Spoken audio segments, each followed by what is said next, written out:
नमस्कार दोस्तों, आप सभी का स्वागत है आपके अपने चैनल रसरंग आर्ट्स इंडिया में।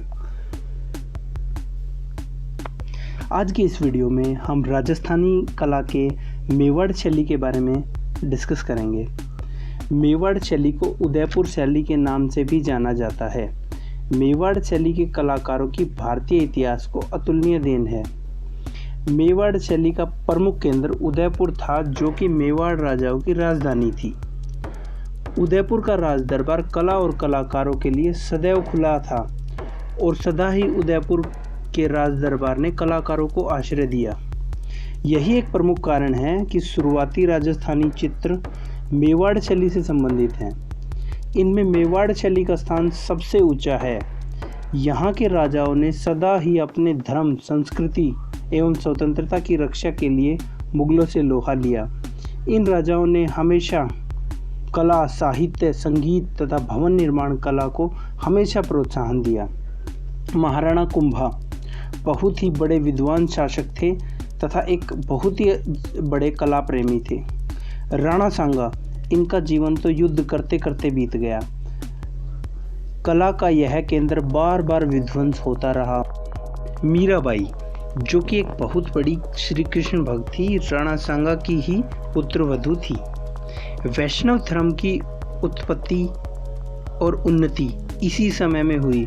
राणा उदय सिंह ने युद्ध नीति को देखते हुए उदयपुर को अपनी राजधानी बनाया, जबकि बाद में महाराणा प्रताप ने छप्पन की पहाड़ियों पर स्थित चावड़ को अपनी राजधानी बनाकर मुगलों से लोहा लिया और उन्हें युद्ध में हराया। इस प्रकार चित्तौड़, चावड़ और उदयपुर चित्रकला के अलग अलग केंद्र रहे। अमर सिंह ने मुगलों की लगभग अधीनता स्वीकार कर ली। इसी के कारण इस शैली पर धीरे धीरे मुगल कला का प्रभाव भी दिखने लगा। इसके बाद अन्य राजाओं, जो कि राजा अमर सिंह के बाद के राजा थे, उन्होंने इस कला को आगे बढ़ाया। मेवाड़ के प्रारंभिक चित्रों की संख्या जो है वो ना के बराबर है।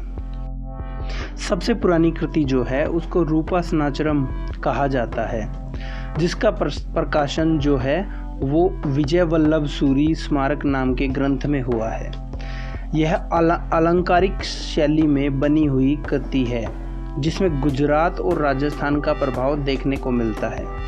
16वीं सदी में इस शैली की क्या स्थिति थी, इसके बारे में तथ्यों के अभाव में कहना मुश्किल है। महाराज जगत सिंह प्रथम के समय में कला, साहित्य और संस्कृति को अद्वितीय स्थान प्राप्त हुआ। उनके राजमहल में चितारों की ओवरी नाम से कला दीर्घा थी, जिसे हम आर्ट गैलरी बोल सकते हैं। इस गैलरी में चित्रकार सामूहिक रूप से चित्रकारी का कार्य करते थे तथा एक दूसरे का सहयोग भी करते थे। यह हम कह सकते हैं कि यह एक प्रकार का आर्ट स्कूल था। यहाँ रंग, तुलिका यानी कि ब्रश और वसली यानी कि पेपर का निर्माण किया जाता था।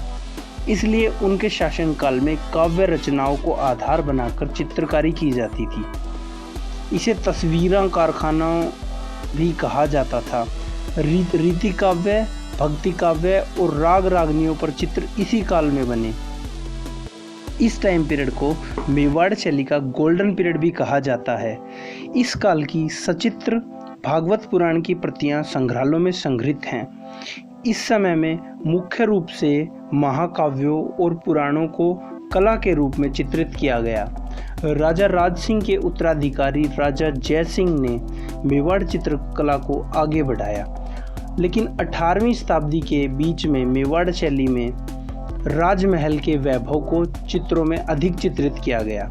18वीं सदी के अंत और 19वीं सदी के शुरुआत में मेवाड़ शैली की विशेषताएं लगभग समाप्ति के कगार पर पहुंच गई थी और यह कला केवल उस समय के भोगविलासी जीवन को दर्शाने वाली झांकी बनकर रह गई थी।